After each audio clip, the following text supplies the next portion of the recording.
Come back, be with me. I just wanna behold you. Time to say goodbye. You to your love again.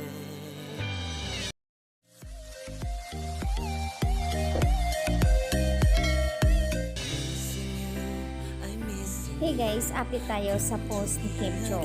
At kanina na nga po ay nagpaliwanag itong si Kim hinggil nga dito. At supalpal ang isang netizens na username na Wilson dahil nagpakalat sa social media di umano'y paninira. Samantala walang sinabi si Kim, walang say itong si Kim about doon sa mga pangyayari dito sa atin ngayon.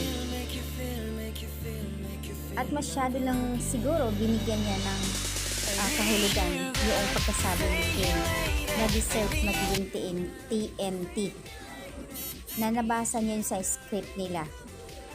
Ngayon, binigyan ng kahulugan itong username na Wilson na ayon pa sa kanya deserve makulong si Tatay Digong. Samantala, walang binitawan si Kim ng salitang ganon. Siya lang yung nagsasalita ng ganyan.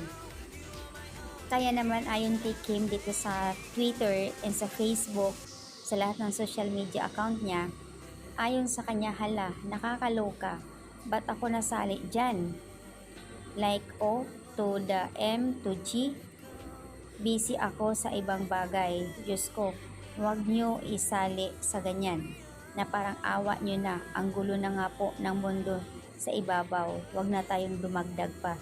Diyos ko talaga. So ayan po yung sinabi ni Kim sa kanyang post sa Twitter and sa Instagram. And this guy started it.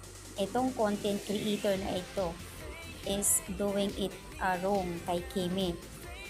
For call out lang talaga yung iba at pinapaniwalaan pa talaga ng bugso ng damdamin sa mga pangyayari ngayon without checking fact, pero na kahit ganon mag-iingat ka pa rin, Kimi, dahil marami ang mga bashers ngayon at madali lang nila mabigyan ng interpretasyon. At dahil nga dito sa post, na-realize nung nagpakalat sa social media, na-realize niya siguro na mali, na walang sinabi si Kim. Ultimano, isang oras pa lang ay humingi na siya ng sorry. Humingi siya ng sorry kay Kim Cho sa mga nangyayari at dinilit na niya yung post. Ayon dito sa kanya, humingi po ako ng sorry ma'am Kim Cho. Script lang pala yung deserve na sinasabi mo. At sabi kasi ng asawa ko, si Duterte, ang pinaparinggan mo. Inaasar lang pala ako ng asawa ko kaya po na-post ko. Akala ko po si Tatay Diggs ang pinapatamaan mo. Taos puso po ako humingi ng sorry ma'am. Binura ko na po yung message ko na iyon. Mabuti ho hindi po kayo nagalit. Nakita mo yan?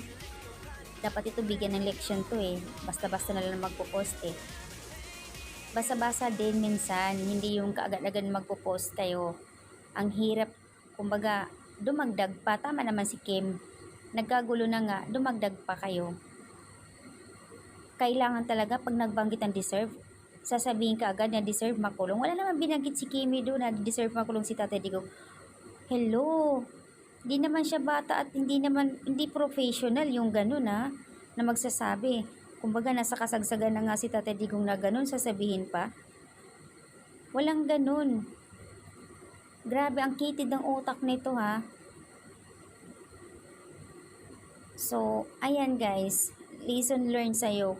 Siguro nga, kung ibang artista pa yan, kakasuhan ka na doon sa cyber libel yung mo doon kay Kim na hindi mo dapat ginagawa. O dapat mag-sorry siya doon sa TV Patrol dahil binalita na. Sabihin na nagkamali siya upang malaman ng lahat na mali mo at walang sinabi si Kim. Ayan, nagsosorry na siya mismo sa post sa wall mismo, sinundan niya. Dapat turuan na leksyon para hindi na uulitin. Grabe itong mga ngayon ha. Pero public apology sa TV. Dapat ganun ang sasabihin niya na mali. ipal-ipal ka lang talaga. Hindi biro yung ganun kasi kumbaga nagkakagulo na nga tayo tapos dadagdag pa. Mahirap. Tapos si Kim pa talaga yung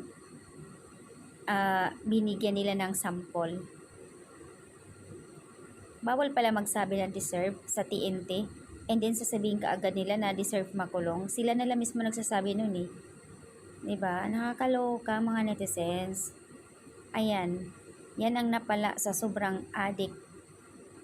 Kaya kung ano-ano lang ang sinasabi ng iba, pinapatulang ka agad nila at agad dinagdagan. Parang masyado nang mababaw yung kitid ng utak nila. Mainit pa ngayon ang ulo ng mga tao kaya wag na dumagdag. Pakiusap lang sa mga netizens.